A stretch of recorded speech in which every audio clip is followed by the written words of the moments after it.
Eliza has finally taken the first steps to change her family's fate, protecting Hazel's designs, stopping Regina's schemes, and encouraging Adam toward a safer future.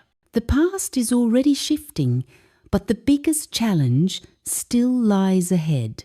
Tomorrow is the competition, and Regina won't back down easily. As the morning approaches, Eliza prepares to face her enemy head-on, this time with a plan, confidence, and the advantage of her reborn memories.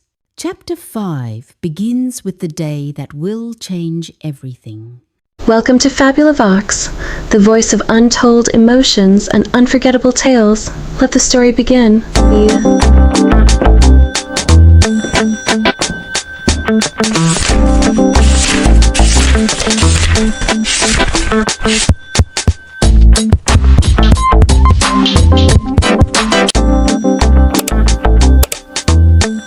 Chapter 5. Best friend's sister is surely going to be my sister-in-law. The next morning, when Eliza opened her eyes, the shock returned like a soft echo in her chest. Her room, it was the same room from years ago. The same curtains, the same simple dresser, the same quiet morning light. She lay still for a moment, stunned and oddly relieved. I really came back in time. How it happened, she didn't know. And right now, she didn't care. Escape from the hell she once lived was enough. A new chance was enough. She didn't blame anyone for the suffering of her past life, not her family, not even the man she had liked so foolishly. His side had been a misunderstanding. Her side? Her lips tightened. It was my stupidity. All of it. She pushed the thought aside, got up quickly, washed her face, and hurried downstairs. In the dining room, her entire family was already gathered. When they saw her, warm smiles lit up their faces. Mrs. Wilson immediately stood and wrapped her daughter in a tight hug. Eliza froze. Her mother's arms. This warmth. It had been lost to her for so long. Mrs. Wilson kissed her cheek gently. "Come, sweetheart, have breakfast." Eliza nodded and sat down, but her mind drifted far away. In her previous life, because of her wealthy fiancé, she had distanced herself from her family.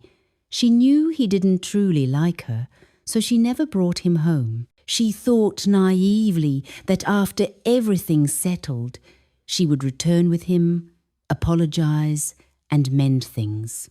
She had no idea he misunderstood something about her, and because she didn't know, she stayed away far too long. By the time she finally came home, it was already too late. Her mother, her loving mother, no longer remembered her. Eliza's throat tightened as the memory hit her again. She had visited her at the mental hospital.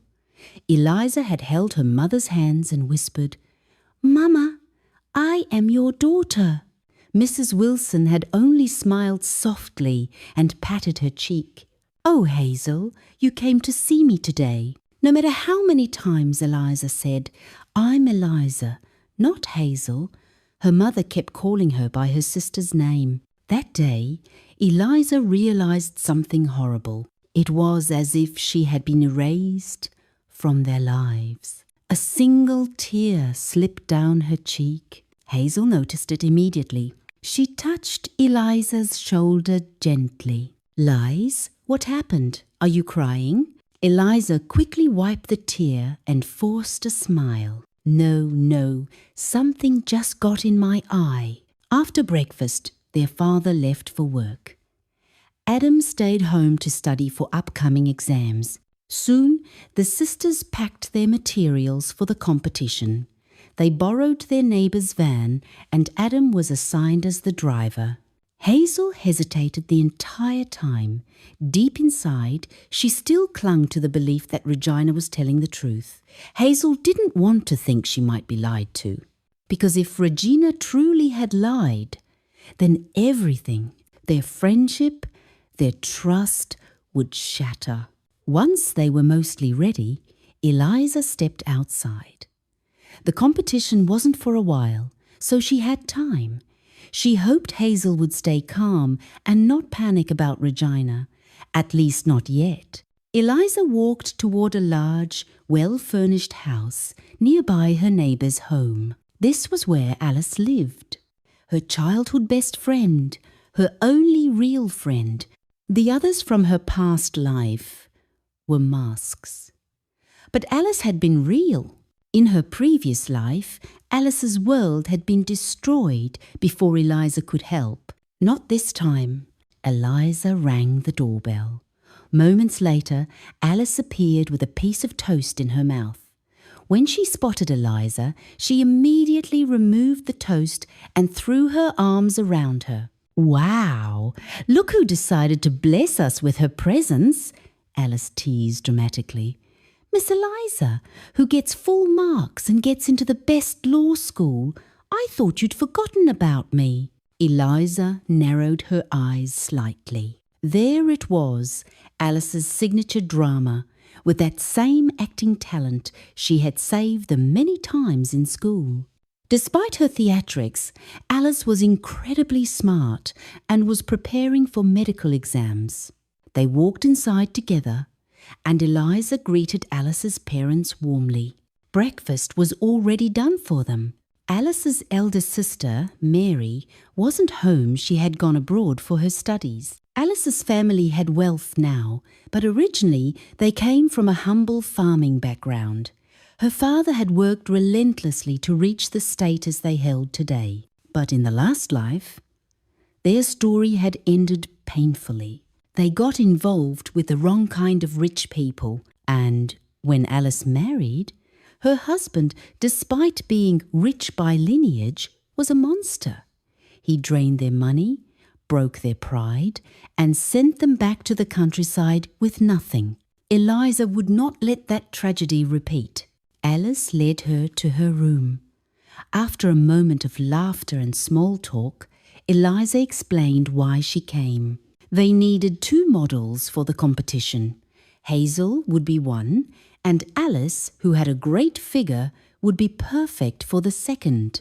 Alice agreed immediately, but lifted a finger dramatically. "Only on one condition," she said. "You 2 will treat me to a nice meal after the competition."